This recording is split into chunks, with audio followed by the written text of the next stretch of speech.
How's it going, everyone? It's Johnny Bead here with another episode of Streamer Stories Podcast. My guest today is someone that I don't even need to say anything else. They're just wonderful. I've got Phil, aka Black and Red here. Hello, Phil. How you doing, man?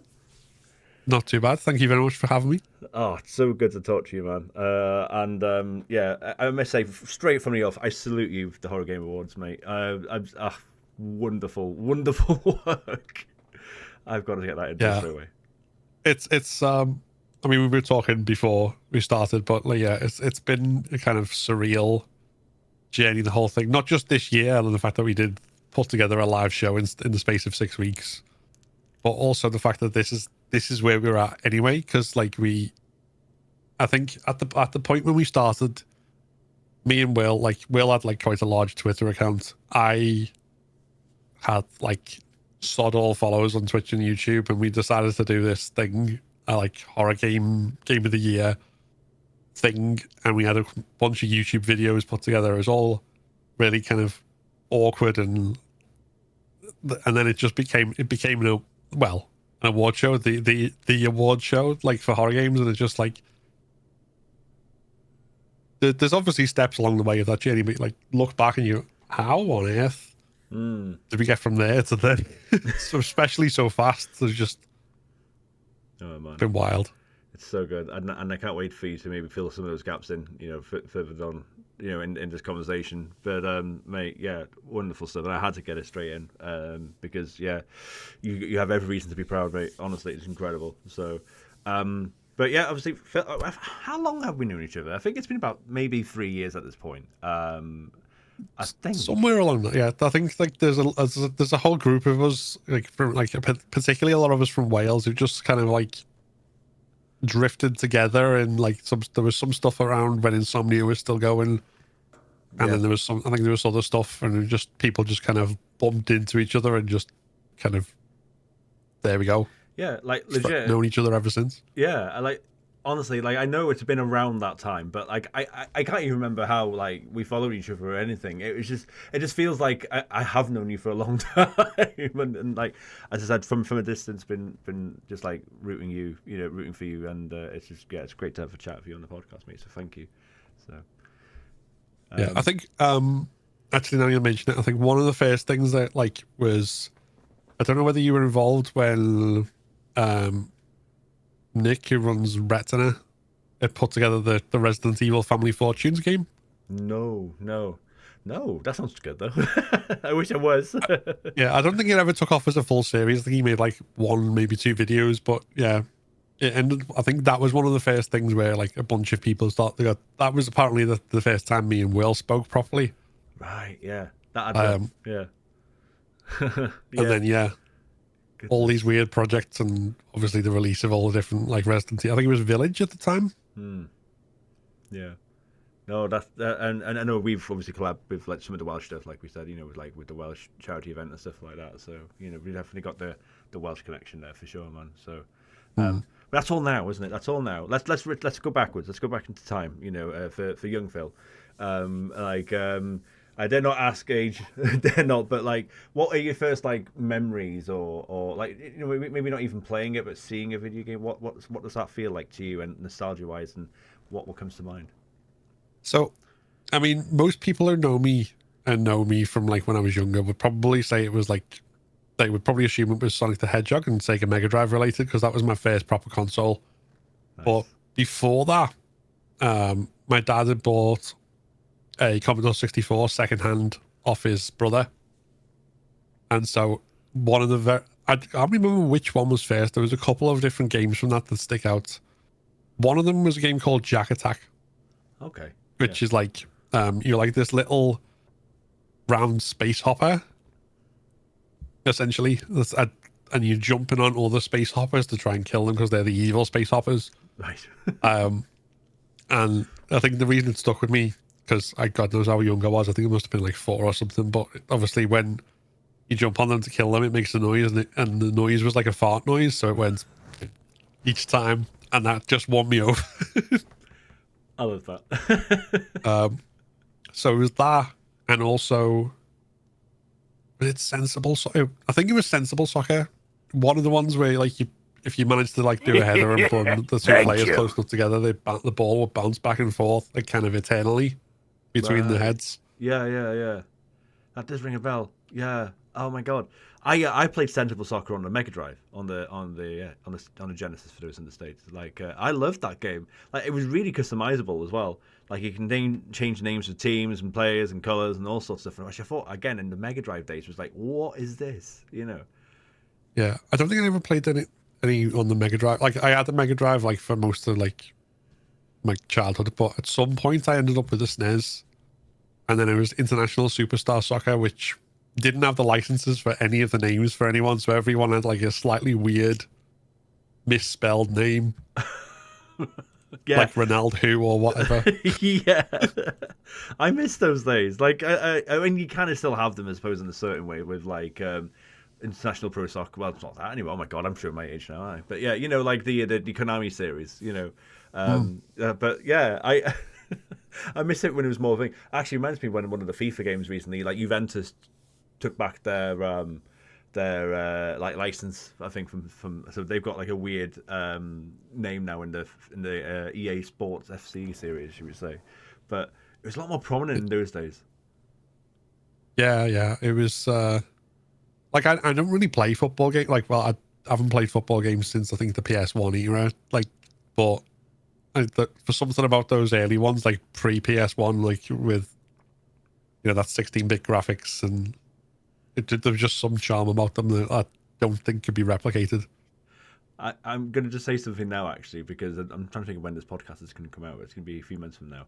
I'm secretly, and this is secret because of the fact that I'm mentioning it in advance now to you, I'm thinking of doing a very special April Fool's stream on April 1st, obviously, where I do a shuffle challenge where I shuffle games every X time, like 30 seconds or whatever, right?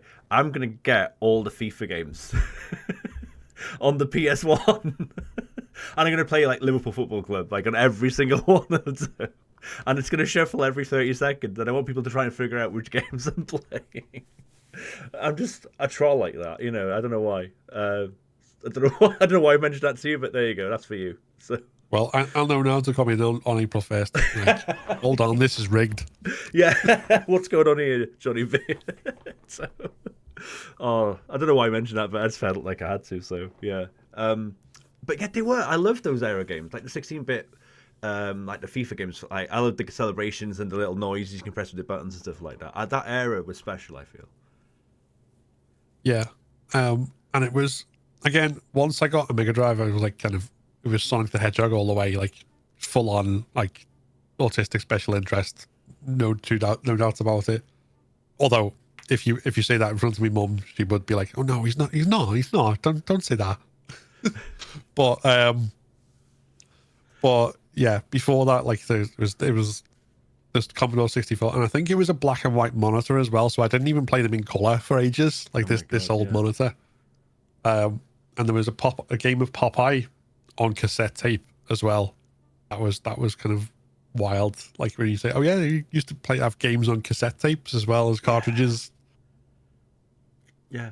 I again, you mentioned the game before, like about like you're the same thing as something, and you got the evil equivalent of that. Like that's such an 80s like thing to describe. Like I find describing 80s games now weird.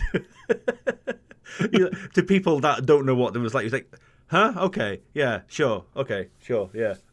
It's a really funny thing. But yeah, Sonic. I mean, I love Sonic as well. I was a Mega Drive kid myself. So like, what was your first Sonic, and what's your favorite Sonic? So, first one was the original. I've still got it. Kind of, I'll knock things off if I try and get it. It's kind of down there behind me still. But yeah, I got it with it was packaged with the Mega Drive, and there was a poster of Sonic with like the Green Hill Zone like loop behind him, and he's doing his like kind of hand on hip, hand up like this kind of pose. So I that like all came together as a bundle.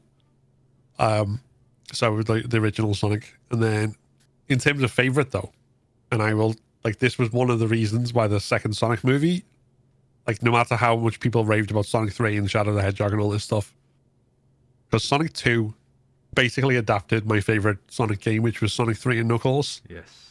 So, you know, everything about that, like that whole era, and I think particularly because as a kid, I also read all the Fleetway Sonic the comic. I don't know if you remember them. A bit, yeah.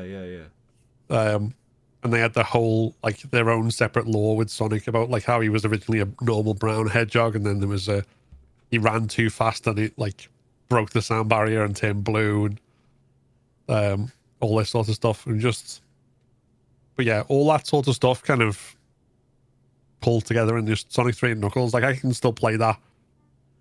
That muscle memory just kicks in the second that turns on, and it's just like, yep, everything exactly the way I used to. I mean, maybe not quite as reflexive as when I was 10. Yeah. But yeah, man. Oh, it's my favorite Sonic game as well. Sonic 3 Knuckles. It's got to be combined. It's got to be. You're like, I like Sonic. I think Sonic 3 is okay. Oh, not okay. It's very good. But like Sonic and Knuckles is solid. I'm a Sonic and Knuckles guy over Sonic 3 if I had to choose. But the two together is just one of my favorite. It's possibly my favorite platformer game ever. Like, it's so good. yeah, you get a good like 3 or 4 hour game from that quite easily as well. Like, again, on the Mega with Drive. the legendary lock-on technology. Yes. Yeah, man. Like that's like nostalgia for me. Like, I remember getting Sonic and Knuckles for Christmas. And like the box art for me is so simple with the black and the blue and the red and stuff like. Oh, it's just I love the simplicity and the coolness factor of it. Yeah, I've mentioned stories on my podcast in the past about like never being able to do Sonic 2 and Knuckles. I did do Sonic 3 Knuckles, and that probably is why it's my favorite game of all time as well, because just playing the levels together like that, it's bliss. Yeah. My favorite, like, kind of fact, whenever subjective, like how games used to be and the things we used to have at that time, comes from Sonic 3. I think it was Sonic 3. But yeah, because obviously, like, people always talk about, oh yeah, there was the manuals and stuff in there. And then the thing I was always is like, yeah, but everyone talks about the manuals. People forget there were also things like the helplines if you couldn't get through areas. Yeah. And the one I always remember is that apparently so many people got stuck in the Carnival Night Zone on the part where you had the barrel that you had to push up and down to get past it. Yeah. That it was like an automated message at the start when you first rang up the helpline. It was like, if you're struggling with this part, this is how you need to do it. There's like that many people rang up about it. I never knew that. Like, I generally never knew anyone actually rung those numbers. But I don't know. I'm imagining everyone who rung them must have at some point had like their parents find the bill and then like give them an absolute dressing down over it. Oh like, yeah. What the bloody hell have you done spending this much money on phone? Yeah. Probably relieved it's a video game helpline rather than something worse, but still. Yes. Ringing some adult helpline instead. Or one of those annoying holidays on the ITV channels or something. Yeah. Oh god, yeah.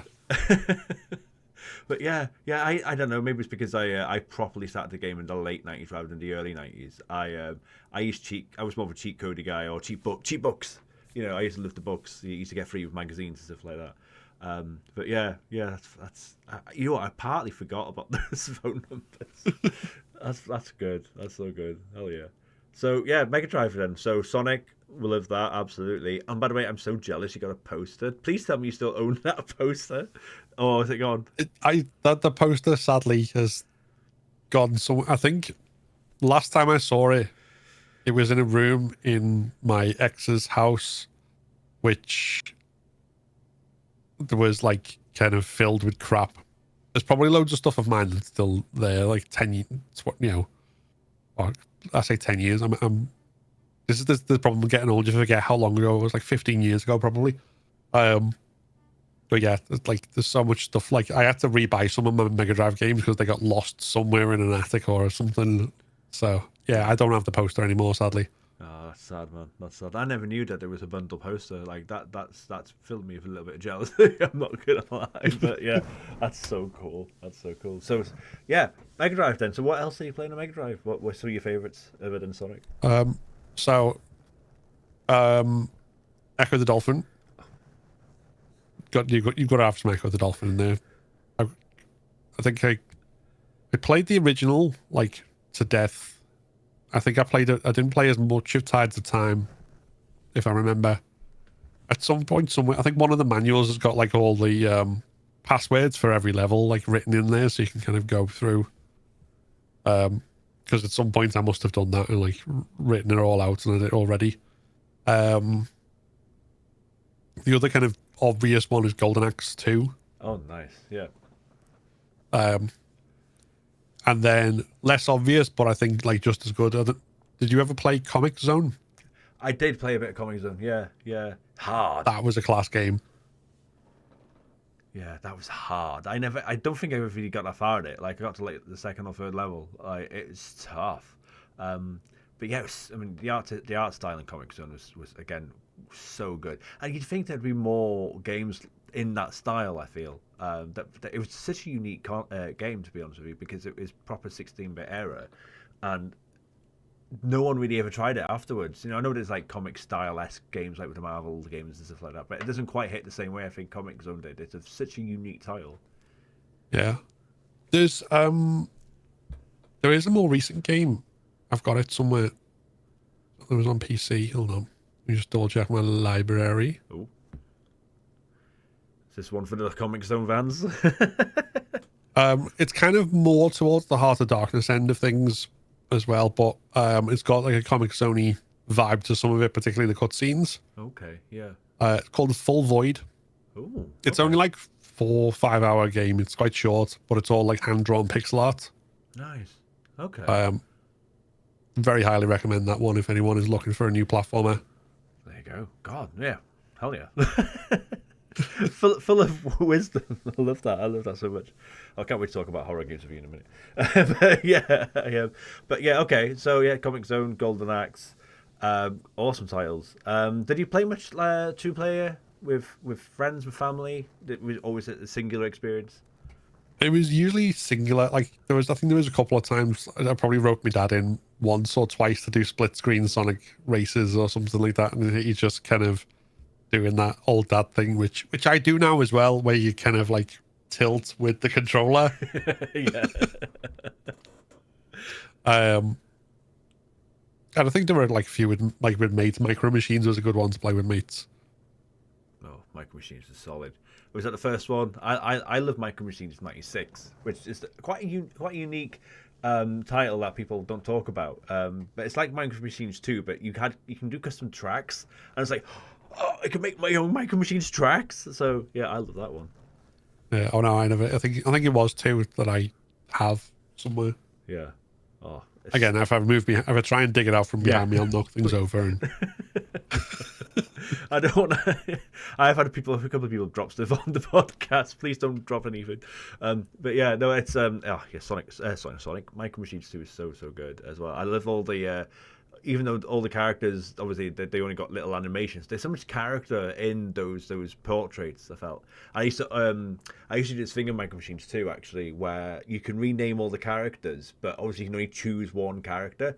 So I'd go into, I think it's called tournament mode, I think it was, where you can choose all the characters in like a tournament style, and I'd rename all the characters and then reset the console, soft reset, obviously, and then all the characters' names would be there, what you call them, and then I'd play a single-player game with it. And I don't know, it's a bit nerdy of me, but yeah, then I'd like name, like, I think it was Cherry with the blonde, and she's like my crush in school and stuff like that, you know.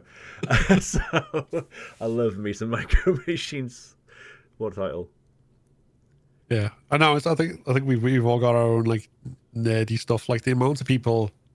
Again, you don't really see it now. Like they must who'd like make notes in the manuals and stuff like that, or do things with like specific game. Like I you say with Sonic, it was like the comics I was into as well. I also drew loads of my own comics from it and stuff like that. Oh, nice. Yeah.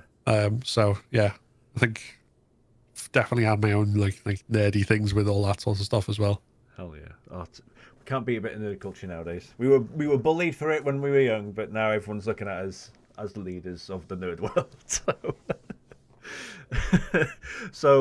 Okay. So after Mega Drive, where did you go? Did you go PS1? Did you go Saturn? Where did you go from there? PS1 it was next. So I like kind of, I can't even remember why, because I have a vague memory that must have been at some point I was like, because I was always Sega, particularly Sonic. But then I got a PlayStation and then kind of never looked back from there. Like, so first game out on the PlayStation was Tomb Raider 2. Okay, yeah. Like I got that, and then that's like Christmas Day, Boxing Day. Mainly Boxing Day, because that was always the thing as a kid. You got like Christmas Day was you had the exciting morning of opening everything up. Yeah. But then there's all the family round and dinner and stuff, so you can't really play with your presents. So then Boxing Day is the day like you can actually do all that. Yeah. But then like going through like the Great Wall level on Tomb Raider 2 and all that sort of stuff. And yeah, man. Like, you know what? In a certain way, it's quite funny. We never really had any family around. Like, I mean, I was part of a big family. Like, I had 4 siblings, right? But they weren't really as into games as me. So, like, I don't think that happened as much for me. And now I look back on it, I'm quite happy about it because we didn't have the family descend on Christmas Day. So yeah, it would be like, okay, my presents, right? Okay, I'm just gonna play games. Oh yeah, I'll have some Christmas dinner. Yeah, sure. You know, and then I'd eat all the chocolates. And then, oh no, I can't eat Christmas dinner now. No. So, but yeah, sorry. I don't know. Maybe I should have learnt my lesson. Yeah, I mean, I'm better at it now, which I should be at 40, I suppose. But like, yeah, going okay, I'll leave them alone. I'll have the food first. But I think there's loads of stuff we didn't appreciate as kids, like going to bed early is great when you're older. Yeah. Sleep. Oh, sleep's so good. I feel like I feel like maybe it's our generation people don't appreciate sleep as much. Like, whereas, and I do feel that some of the youngsters that I speak to, youngsters, God, I feel old never saying that, but like people in different like generations, like the 20s maybe, speak to some people in their 20s, and they love their sleep, and I'm like, good. I used to not. My sleep pattern's messed up. Like I probably get 6 hours sleep if I'm lucky. So and it's hard to get out of that routine. So yeah, I think again, I'm at the risk of turning your podcast into just 2 old men talk. Like I get a decent amount of sleep, but it's just interrupted by like 4 times a night getting up to go for a piss. Yeah. This is very carefully. If we're not careful, we're going to be going into that territory. Yeah. So video games, then. So video games. So PS1 titles, Tomb Raider 2. What else? Where's horror coming in? Is Resident Evil coming into this yet, or is that down the line? What about Silent Hill? So yeah, the big ones for like PS1 was like say Tomb Raider was I think the first one I got. Like played Tomb Raider 2 to death, and the sequels from that. I also had a weird the same thing happened with Resident Evil, where I played the second one before I played the first one, and as a result, I never played the first one for years because it was like a step backwards. It wasn't quite as polished as the second one. It was a bit more janky. Because like when I played Resident Evil 2 for the first time, like I went round to a mate that had it, and we put it on, and it had the intro like where it goes, a bizarre incident occurred in the outskirts of the and the face pops up, which like obviously now is like the iconic like turning head zombie from Resident Evil 1. Like looking back towards Chris or Jill. But when I first saw it, like watching it, like kind of on a mate's, and it's like in sepia tones, and like you're not sure what's behind it. I thought it was like a head on like a railroad track or something. Like it was on the floor. But whatever kind of had happened, it was kind of like instantly like, ooh, this is interesting. Imagination captured. There we go. Resident Evil. Yeah, and that FMV at the beginning of Resident Evil 2 is so iconic. Either Claire or Leon's are so iconic. Like it made me not so much now because I've seen it so many times, but like watching it for the first time, Like just the whole, it's full of adrenaline. You know, when you see Claire going through the cafe entrance or Leon going through like it's the guy on the road, isn't it? Like it's just like, oh my god, this is so tense, you know. And then of course you got the explosions and all that. Oh, it's just, oh yeah, so many chills when I think back on memories of that. But I've seen it so many times now since. I'm like, yeah. Yeah, that would be the one. Like, if you know, that whole thing of like, if you could experience something for the first time again, what would it be? I think Resident Evil 2 would probably be it, because as much as I love the others, like especially Resident Evil 3 and Code Veronica, the amount of times I've played Resident Evil 2 must be like in the like thousands, hundreds of thousands. I don't know, because I like, and yeah, it's just every bit of that is like just ingrained. Yeah. In there. We're gonna have to get you into the Byron tournament. That's what we're gonna have to do. You know, I'm sure you've seen some bits around that. The Resident Evil door randomizer. Yeah. I mean, I keep saying, like, if I wasn't so consumed as I am with doing the challenge runs that I do on Last of Us, yeah, and like the amount of time that takes up, it's like if I have time and like go to a new challenge, I want to do like Resident Evil, like kind of runs, like no save, no damage or whatever. Oh yeah, nice. But then it's also like, I think anyone who does any kind of like challenge runs or speed runs or stuff, I think probably challenge runs more. It's so easy to get sucked in and like caught in this loop where it's like, well, I've got this one I want to do, and then I want to do this, and then I want to do this, and you just kind of, by the time I've finished all the challenges I want to do, it'll be like 20, 30 maybe, if we're lucky. Yeah. Kind of thing. If that, yeah, it's gonna be. Oh yeah, I feel you there. I've done RE1 no damage, and I've done a bit of speedrunning on RE2, and I must say I prefer no damage running, because speedrunning I find like so anxiety inducing, because like you compete against yourself constantly, and like I find that like really I don't think I'm a speedrunner. I can speed run, but I'm not a speedrunner. Whereas you can take your time with no damage running. You can just go, okay, I'm just gonna take a moment here. You know, there's no enemies coming at me. Yeah, all right, okay, I'm ready. You know, type of thing. It's so much more pace. Oh man, yeah, absolutely. That's so good. That's so good. So Resident Evil 3 and Code Veronica favorites. What are your thoughts on like the Resident Evil 3 remake? Then did you enjoy it? Or we always have to take a breath before we start. No, it's I particularly haven't replayed most of the series recently. I've not got back up to like the remakes in my replay, but RE3 remake it's not good as a remake of RE3 Nemesis, because like the amount of stuff like the clock tower missing and all this sort of stuff, and kind of the intricacies of like live selection and multiple different paths, and it's just a bigger game, the original. But what I do like about the remake is like they've made a really good kind of solid, relatively short action game. Yeah. Like if you play that on Inferno mode, for example, that's just like loads of fun. Yeah. Or it's loads of fun until you get to the final boss and then you get your ass kicked. Yeah. Basically, I completely agree with that opinion. Like, I find RE3 remake really fun, and I get the criticism. I completely get the criticism. But it's a solidly fun game. Like and it's so quick as well, which again is kind of like one of the issues with the remake. It's too quick. It's too shallow in its content, but it's still a fun game. Like I love zipping through it. It's fun. Yeah, and I think that's like I would say, because I have similar criticisms about RE2 remake, like in terms of how they did the B scenarios, like not as well, and like cut content and stuff. Probably less just because that game is longer by virtue of having 4 playthroughs still. But yeah, it's like it's still kind of, it could have been much more. So it's like try and enjoy it for what I try and enjoy them for what they are, rather than and go, well, I've still got the originals. I'm still going to play the originals at least once a year for the rest of my life, probably. So it's fine.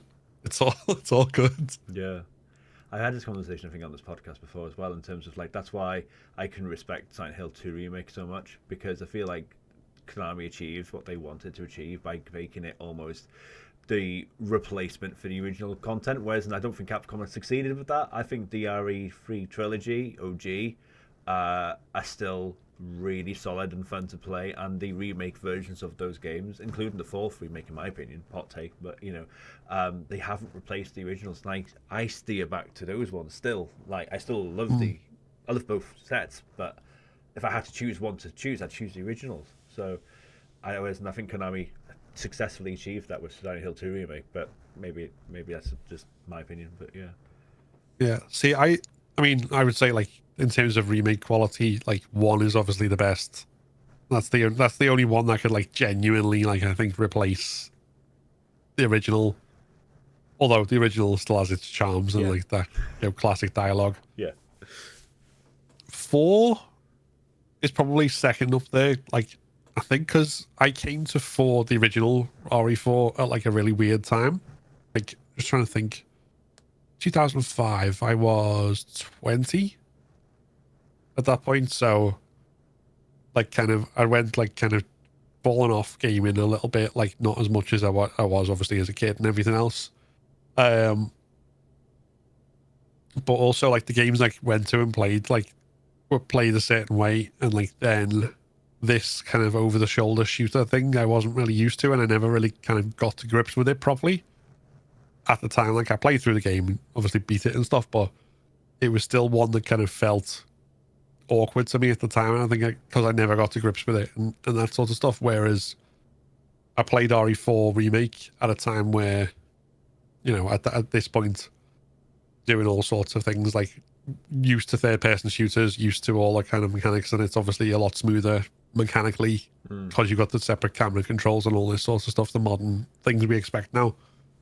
So yeah, it's like one of those things where I think just because of the time I originally came to RE4 original, and then when I came to RE4 remake, it probably pushes the remake up higher for me. But I recognize that that's not the case for everyone. That's just kind of the weird timeline. Yeah, I played and beat RE4 remake on its release, and I've never returned to it. I never played the DLC for that matter. So I'm going to be playing it hopefully just before or after Requiem. Yeah, I'm looking forward to that because I really want to see because I would go like compare it to like a steak. It's a proper like chewy game, and I really enjoyed it and digested it, and really but I didn't feel like I needed to come back for more because it was like a steak, whereas I felt like that's one difference between RE2 remake probably and RE3 to a point as well, where I was like, I want to do that again, whereas in fact 4 is such a bigger game, isn't it? So I'm hoping to come back to that maybe in a few months. So yeah, it's I played it quite a lot when it came out. Like, I played like a few times. Didn't do the whole platinum trophy thing, but I got like a bunch of trophies. I did a bunch of difficulties, and then kind of after a while stopped, and I haven't really felt the need to go back to it since. But I'm looking forward to going back to it when it kind of reaches that point in the replay, which will be like the last one before Requiem, if I time things right. Yeah, fingers crossed. So okay, so in terms of like at the moment, I know we're not far off the Horror Game Awards, but like, what are you playing right now, Phil? And how much time do you spend offline versus online for your gaming content? Do you play a lot of games offline, or do you play like, okay, I've got a bit of time, I'm going to stream it? What type of person are you in that respect? I only really like, I mean, there's maybe a couple of times, like exceptions if I get a bit of downtime and stuff, but I'm generally only really gaming if I'm on stream at this point. Yeah. I mean, my stream schedule's like pretty regular as far as that goes. So it's like set days a week, or like when I'm work it out, so I know like what times it is, and so my wife knows what times it is, and we kind of balance it around whatever's going on. But yeah, that's kind of the main thing, is like I don't really do, like, even if I'm sitting at the computer and doing stuff, like, it's usually doing other stuff related to either content creation or Horror Game Awards. And like, even when I sit there and think maybe I should just sit and game all today, like on Sunday or something, and then it just never happens for whatever reason. Yeah. So it's bizarre. I mean, in terms of what I'm playing, like, I'll leave aside Last of Us, because I'm always playing The Last of Us, because that's like one of the main things I do on stream is do like permadeath runs. But like leaving that aside, so I've just finished hard mode on New Game Plus on Chronos: The New Dawn. Right. Yeah. Yeah. I've been seeing you. Yeah. So that was the most recent one. I've got through a chunk of the games that came out last year. So there was Chronos: The New Dawn, Tormented Souls 2, which is another game that's absolutely excellent. Heartworm, Dead of Darkness, and The Mute House. They're the 5 from 2025 that I kind of got a chance to play. All survival horror games, because I creature of habit still basically playing Resident Evil all the time. But they're all kind of different in their own different ways. So like The Mute House is one that if you played RE1 Remake, it'll feel very familiar in kind of the aesthetic and how it looks. There's not really that much of a story to it in terms of like there's no cutscenes or anything other than the very beginning and the very end. There's a story that's told through notes, but it's mostly just kind of going around this mansion and like doing the usual survival horror thing, going through like the maze of corridors and like opening more doors, fighting bosses or whatever else. It's really well done, but like that's kind of like more gameplay focused. I'd say probably it's like a 6-hour-ish experience. Okay. On the other hand, something like Dead of Darkness, which is a pixel art, it looks like you know, the old like Zelda RPGs on the NES, like where it's like kind of that top-down style. Yeah. Yeah. And like it looks like that, and it's like 14 hours long. It's like this huge like really tough, like it's a really tough game as well, because they've got like the way they've done it, like all the when you go into your inventory or you got to reload and stuff like that, you got to do it manually in real time. Right. Okay. Okay. So like you go into your inventory and the enemies are still coming, like even if you like go to grab a key from the inventory to open a door, and you've got to do it manually while there's this like eldritch abomination kind of bearing down closer and closer. You're like, oh quick, can I press this button and press open quick enough, or is it going to get me, and stuff like that. It's that's quite I think say tough but quite fun. And there's quite a like intricate story, especially because it was made by like one person as well. Wow. It's like one of those things where it's like this huge project and it's all made by one person. You're like, wow, it's insane, isn't it?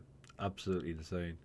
No, I've not played any of the games you mentioned there. I've obviously heard of a few of them, like Heartworm and Tormented Souls. Obviously, I've heard the second one's better than the first as well, which is really refreshing. But just talking about like survival horror as a genre, like I know we're going into horror game territory, and I don't mind that at all. But I'm living that at the moment. Like I'm loving this retro survival horror boom, I'd almost call it now. Like I don't remember ever there being a time where arguably survival horror is so freely a choice to play on so many different variations of game. Like it's always been like Resident Evil, Silent Hill, or maybe a bit of Dead Space or whatever, you know. But like there's so many indie survival horror, especially retro styles that are coming out. Like I don't think there's ever been as many choices as there is right now in 26.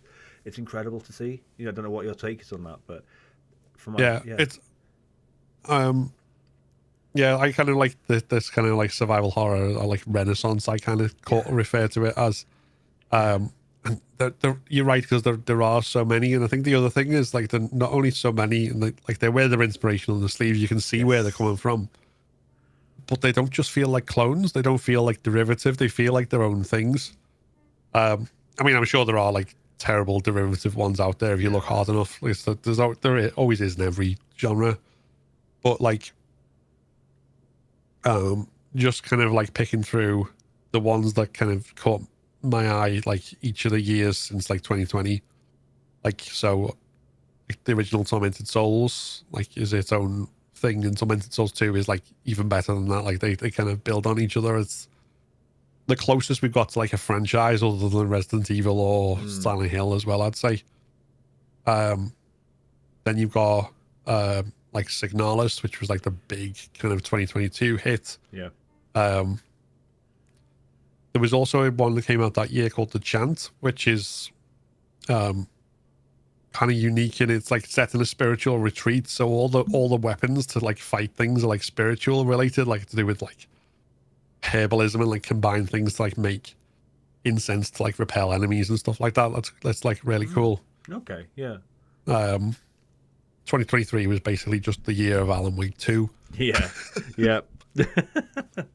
And then 2024, like obviously everyone was raving about Silent Hill 2 remake, rightly so, but you also had Conscript, which is an absolutely fantastic game. Like that's another one, like solo dev makes like this magnum opus thing that comes out of nowhere and is just huge. Definitely recommend anyone who likes survival horror plays that game. Likewise, Crow Country, which is a kind of shorter, more light-hearted experience. Conscript's like, you know, deep in World War One, trench warfare, post-traumatic stress disorder, relentlessly bleak, but like really well done, like relentlessly bleak. Crow Country is very tongue-in-cheek, kind of very silly, very British humor in a lot of ways. Within this like horror game about a theme park full of monsters.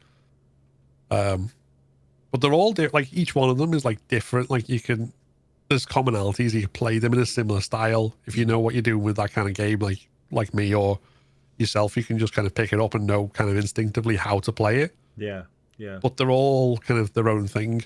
Yeah. I love how some of them as well like embrace the tank controls, and some give you a choice. Like they're like, you know, yeah, okay. Some people like it, some people don't. They go, you play it your own way. And again, with indie horror as a medium, not necessarily the survival horror, but just indie horror as a medium with the filters and stuff like that, CRT and stuff. It's like, it's a fascinating time. It really is, in terms of like being a horror fan. We're eating for good. I think at the moment with horror, it's so good.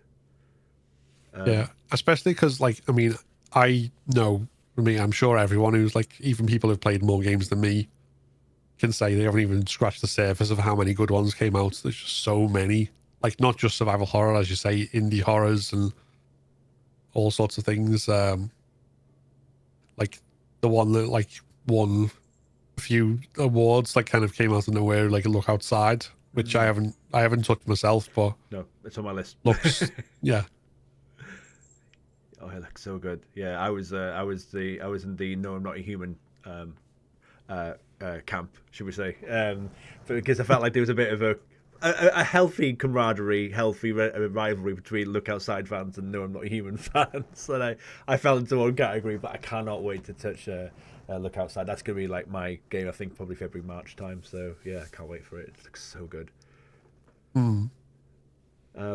Okay, so yeah, you filled this in very nicely right at the beginning of the podcast in terms of like the Horror Game Awards. But like, how has it come together? Like indie horror as a medium, like it's been a bubbling, I'd call it, genre over the last 10-15 years. You know, since like, you know, we go all the way back to like, you know, the Amnesia series. You know, it's been slowly a burning like.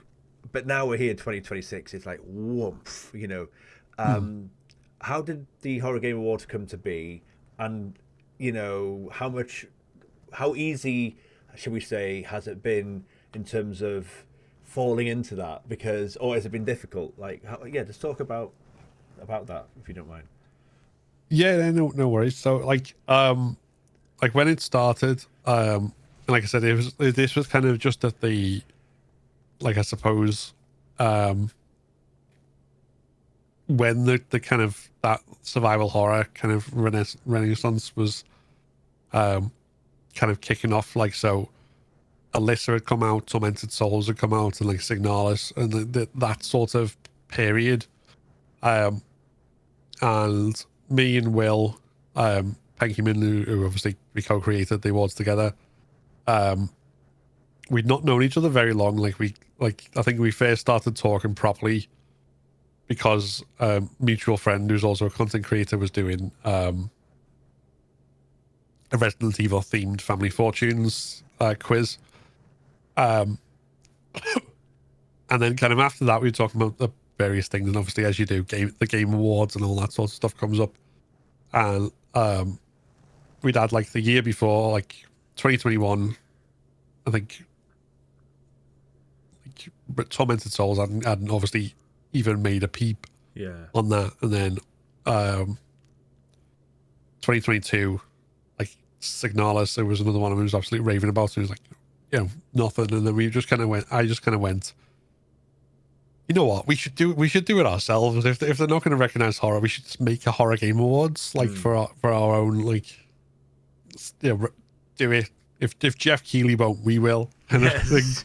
Which at the time was basically all the hubris in the world. Like I will say, like it's like full on. You know, me as a YouTuber, I think I didn't even have 1,000 subscribers at that point. So like really tiny. Not even monetized, and we kind of Will knew a bunch of other content creators, and we created the jury, and asked them all to nominate a game of the year for horror. So I made a bunch of videos, put them on my YouTube channel, and then we kind of like did this presentation, and it was all quite stilted and awkward because we were kind of like new to it, and like, you know, looking at the camera like deer in the headlights kind of thing, and awarded a game of the year. And then as we were coming into 2023, we were basically said, well, look, should we try and do like a full award show? We got people interested in that, and it was only a small thing. Let's try and do a full award show. And so we just kind of decided to announce that we were doing an award show, reached out to a few people about presenting and stuff, reached out to try and expand the jury from like 16. I think we got doubled it to like 30 or 32, and it was still like a virtual thing, like pre-recorded and all this sort of stuff.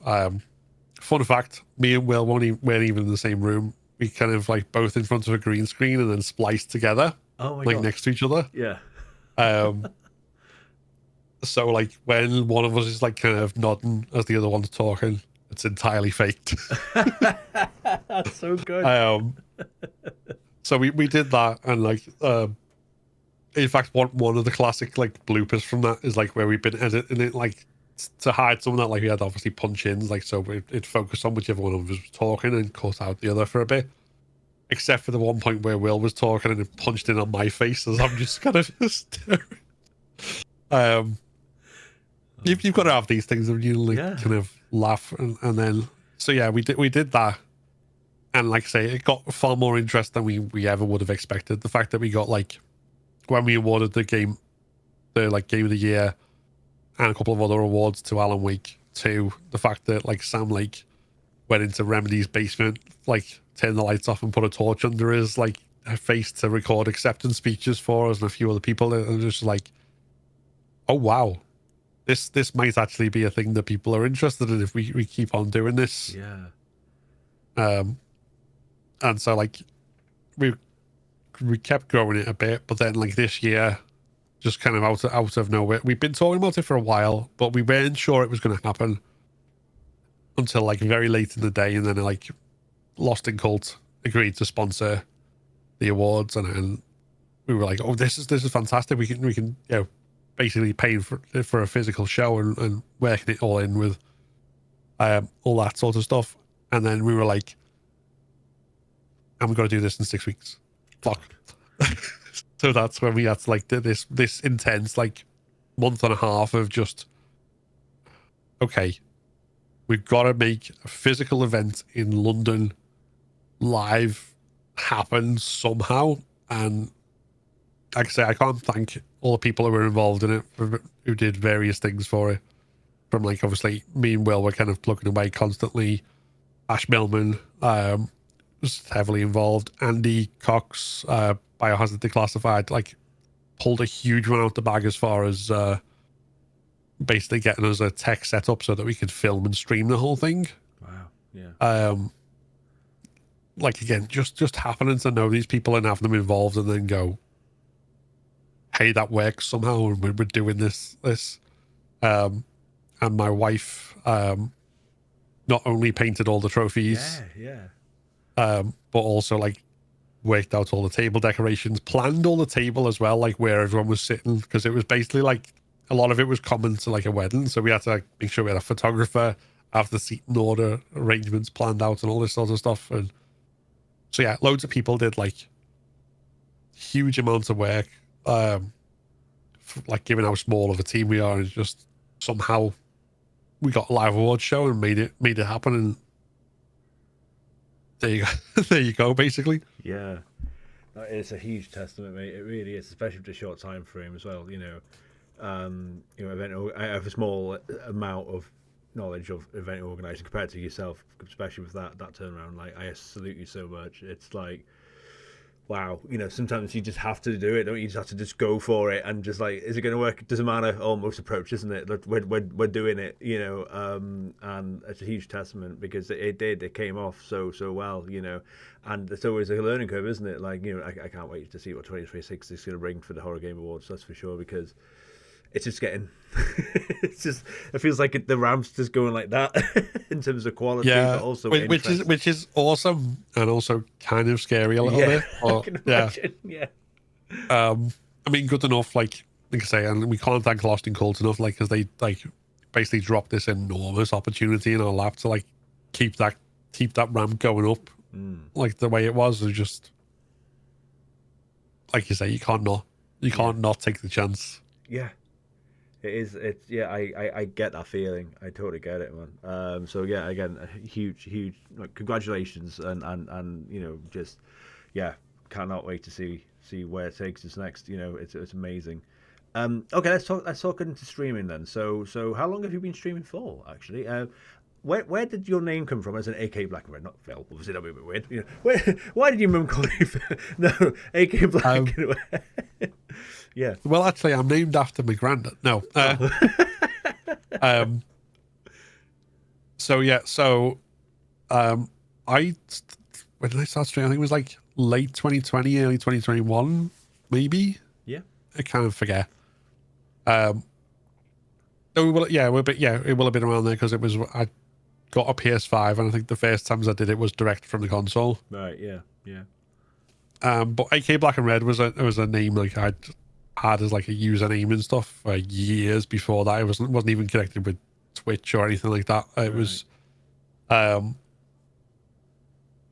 so it came from two things. So the black and red are the colors of the anarcho-syndicalist flag, which is like the flag of like the anarchists in the Spanish Revolution and this sort of stuff.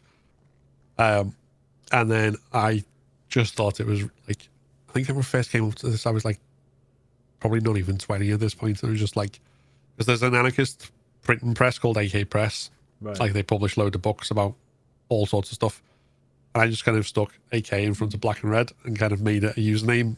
And then I just used it for everything kind of after that without even thinking, like, certainly not like when streaming and stuff. I was never thinking like, is this good for like a brand that I want to produce? I no thoughts of anything conscious like that. Just like, that's the name I always use. That's the name I'm going to keep using. Yeah.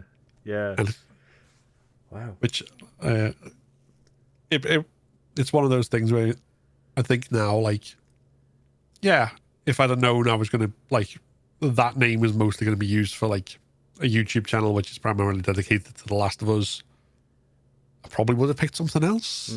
But yeah, it's you now, isn't it? That's the thing, isn't it? I mean, you can't. Yeah, that's what it is now. So that's what it is. Yeah. It's still uniquely, and that's the thing. Like, I think I don't know if I don't think I've mentioned this to you before, but like I honestly didn't know that you were AK Black and Red at one point. Like, I knew Phil from the Horror Game Awards, and I knew about AK Black and Red, and I honestly at one point I didn't realize it was the same person. And but yes, just two separate guys like wandering around doing. Yeah, who am I today? You can say to your wife one day. So yeah, no, that's yeah, but it works. It works. So, what was your first stream then? So like that's slightly coming out of COVID, isn't it? Like, what was the first game you played? So the first time I ever streamed at all was I think it was like Boxing Day or New Year's Eve. It was somewhere around that Christmas period. I was just sitting on the couch playing a PS5. I was playing a game called Spirits of the North, which is like you play like a fox and wander through like snowy stuff, like really like a cozy game type thing. But I basically like ended up streaming just purely by going, I wonder what this does, and streaming Right. to Yeah. Twitch. That's thankfully like lost to the annals. Like I think the first time I did it properly and decided that this was something I wanted to do, was the Resident Evil Village Maiden demo. Oh. Oh yes. Yes. Yeah. So I played that, and also Made of Scare by Wales Interactive. Yeah. And at that point, like, it was still doing the stream, like, where like I was sitting on the couch. We had the PlayStation 5 camera kind of there, and like my wife would sit with me, and we'd both be like kind of talking as we do it, which again was a godsend, because like when I started doing it and I was live, my face was on camera, and I was so nervous that like, even though there was no one there, no one watching, I was like kind of like, hello. Yeah. You know, and that, which again feels like a distant past kind of thing, because it's like given all the stuff that's happened since. But yeah, that's kind of where it all started. Yeah.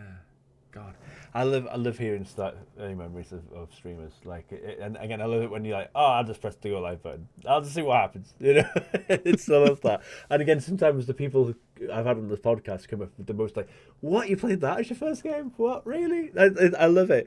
It fascinates me so much, but because it's to some people it's a big moment, right? And some people it's like a meh, you know, and see what happens. And it's fascinating just hearing how diverse I think streamers are in that respect. It's great. What are you? So, do you have any favorite streaming memories? Like, well, what comes to mind in terms of like over the 5 odd years then of streaming? What are some of the best moments for you? There's there was I think one of the ones that always sticks is like the 24-hour stream I did, like a charity. It was like for Western Park Cancer Charity, which is like a local cancer charity. Like my wife had a scare, breast cancer scare. Didn't have anything, thank God, but they were really supportive when it was all happening. Like, it was a horrible kind of time. She was on the waiting list, and they kept getting pushed back and pushed back and pushed back, and then eventually we had to, just so she could get some peace of mind, go private and pay for that so she could get the thing. And then it said, okay, it's actually no cancer.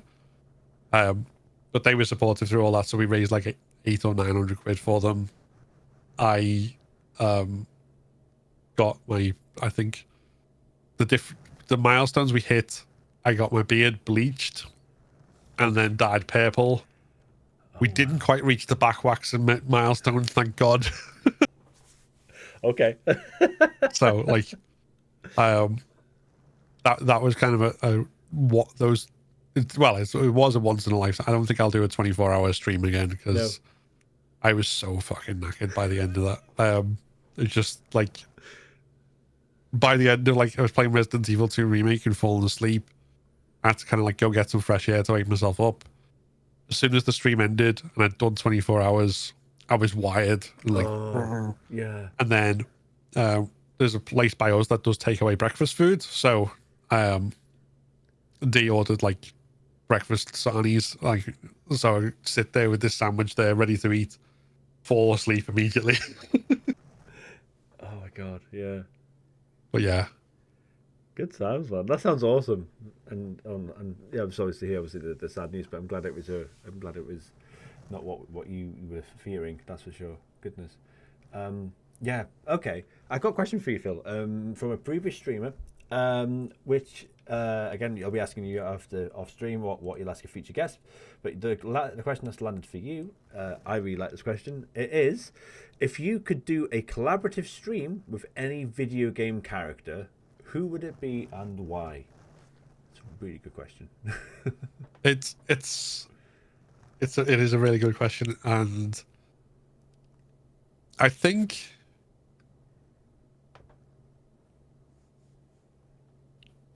so he's technically a real person as well, but okay.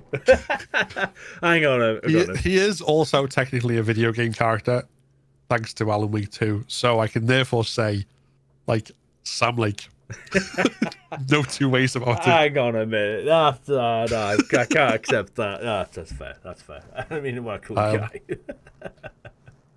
Yeah, just lots of coffee and whatever else. And What would you ask him? Like, if you'd ask him one question when you stream them together, obviously, next side by side, obviously, you know, like your wife was sitting on the sofa next to you, you'll have Sam sitting next to you. Like, what would you ask him?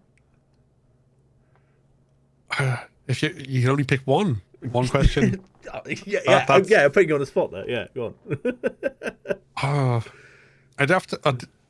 Because there's so many different bits of like Alan Wake 2 and like the theories about it and like the loops in it and all the things that like there's so many different things that I have to know. So I think the only way to narrow it down to just one would be to kind of like be playing the game alongside him there and then just wait for one of the moments to be like, right, so what does that mean? Yeah. What's that one? What's that all about? You can ask that question multiple times, actually, can't you? What does that mean? Is the question you're going to ask him. just throughout the whole game. Yeah, no specifics, just points. Yeah. Just, what's that? Yeah. That's great. I love that. Oh, so funny. Well, I'm afraid I'm out of questions. I've only got one more left for you, my friend, which is simply...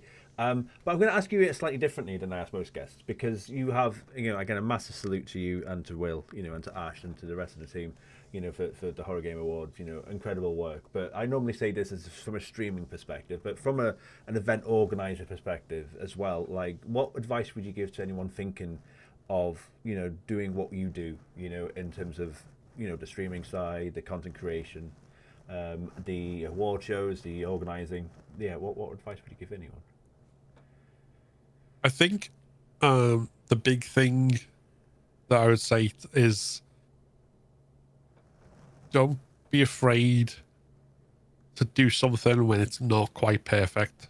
If you wait for perfection, like, you'll never kind of get started. You'll never and it's kind of a cliche, but I think it kind of, we never saw it be true enough as much as when we had the opportunity to do the live show. Or even the ones that were pre-recorded beforehand. Like, I talked about the blooper with the zooming in and stuff like that. We've made loads of mistakes, and we'll continue to make loads of mistakes. But if we wait till, right, okay, this one perfect moment and we got everything perfect and perfect award show, that's never going to happen. Or it might, but it'll only happen because we've done all the imperfect ones and we got better at it and got used to it. Yeah. Because doing something and having it go wrong, like, is never as scary as it seems in your head. Like particularly like for content creation and streaming and stuff like that. The worst thing you do, like, you make a video, you do a stream and stuff. The worst thing that happens in general is people don't watch it. Mm-hmm. It's kind of, it flops, and you're back exactly where you were at the beginning. Whereas, obviously, if it's a success or it pops off, or it, like, even if it's a slow burn, kind of, some people start getting interested and people get a bit more interested. The next one grows up. That's like, you know, that fear of failure, that risk of failure is always worth it, because the main thing. It's easier said than done, and I know that's like from personal experience of like stuff like, there was always so much stuff that like I was personally like very nervous about, and you can feel that kind of come into you, like with anxiety and stuff. But once you kind of push past that, or even once you have that moment where it's like, okay, I've done all this stuff and nothing's happened, or, you know, it flopped. Yeah, it doesn't really, like, people don't care is the thing. Like, and I mean that in like the most positive way. Is like if you, like, I've done a charity stream where I raised like 900 quid for like charity. I've done one where I like didn't raise anywhere near like half my targets or anything like that, because like I'd not done the preparation properly. I just kind of like bundled into it, and it felt crap at the time.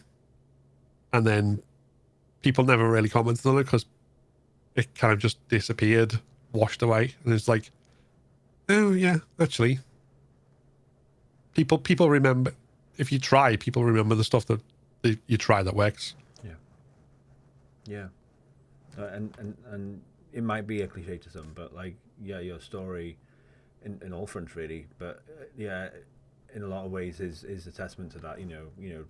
To try and fail, but try again and learn, rather than think and dwell on it, and it wasn't a failure anyway. It's not a failure, is it? Because you are learning, you are growing, you are picking things up along the way. And like you said, of all the steps that has happened over the last 4-ish years for the Horror Game Awards, there's 2 steps back but then 4 steps forward, isn't it? And then it's just it's never, people might say, okay, we talk about the curve, people see the curve, but it's not really, it's more like that, isn't it? So it's and I think it's with like a lot of people who give like the streaming advice and stuff like that, particularly like big streamers or big YouTubers or whatever. It can kind of, I know people kind of go, oh well, that doesn't really mean the same, because they had this like background in it starting out, they had family who were already doing it, or they were rich enough to just kind of do it full time immediately. But yeah, I mean that absolutely doesn't apply to me. I'm just working class lad from Liverpool. I spent like 13 years as a civil servant before I did streaming and stuff like that. My parents are former BT engineer and a former shop worker. It's not there's no kind of nothing there, no background in it. I just kind of did it and saw what happened, cocked a bunch of stuff up. Some stuff worked, stuck with what worked, and here we are. Yeah, definitely. No, Phil, what a gent. I appreciate you so much, and it's such a fun chat, man. I really appreciate you. Yeah, where can we find you on social media? Like, do you want to give yourself a bit of a plug? Yeah. So, I'm on most social media stuff as AKBlackAndRed or at AKBlackAndRed, like your Twitters and whatever else. My main I've got 2 YouTube channels. One is AKBlackAndRed YT, which is obviously YouTube, and then the other one is just simply Phil Dickens Horror, which is a small and new one I've started because the AKBlackAndRed one is mostly taken up with Last of Us stuff, and anything I put out that's not to do with that doesn't really go anywhere on that channel, so I set up a new one. And it's quite small now, but people should go watch it, especially if you like horror and video essays, because they're really good. And yeah, that's pretty much it. Oh, and also a little tiny side project called the Horror Game Awards. People may or may not have heard of it. You can find that on YouTube, Twitch, and its own website, thehorrorgameawards.com. Amazing stuff, man. Oh, dude, I just realised. I'm sorry. Can I ask you one more question? I feel bad now. I often ask this question. And I like. How dare you? I'm so bad. I'm so bad. Like I haven't asked a really important question, and I think it's an important one. I don't think there's a single guest that I've not asked it, so I have to ask it if I may. Which is, if you were stuck on a remote island, you'd only have 3 games. What would they be? 3 games for the rest of time, but it's like just for a remote island. Your wife can go on the island, by the way. Okay, that's fine. I'll let her know that she can come along. Yes. I think if I had to be limited to 3, it would have to be. Does Sonic 3 and Knuckles count as 1? Oh, that's a question. You know what? You can cheat here. You can go like the Sega Mega Collection or something like that. No. We'll try not to cheat too much. Okay. Sonic 3 and Knuckles lock on as a single game. I'm not allowed to ever separate them and play them separately. That's a single game. Deal. That's 1. Resident Evil 2 original, and then if I was stuck on a desert island forever with it, I probably would go crazy. As much as I do play a lot of like Last of Us 2 for speedrunning and permadeath, I'm going to leave it away. I'm not going to take it to the desert island. Oof. Okay. Instead, I'm going to say Metal Gear Solid. Nice. I like that. That was solid. No pun intended. Amazing. There we go. I had to ask it. Otherwise, I might have had some comments going, where's his top 3? There we go. Done. Phil, thank you so much. You've been an absolute pleasure to talk to. And thank you so much for watching / listening. I'll see you around. Much love. Take care, everyone. Bye-bye. Bye.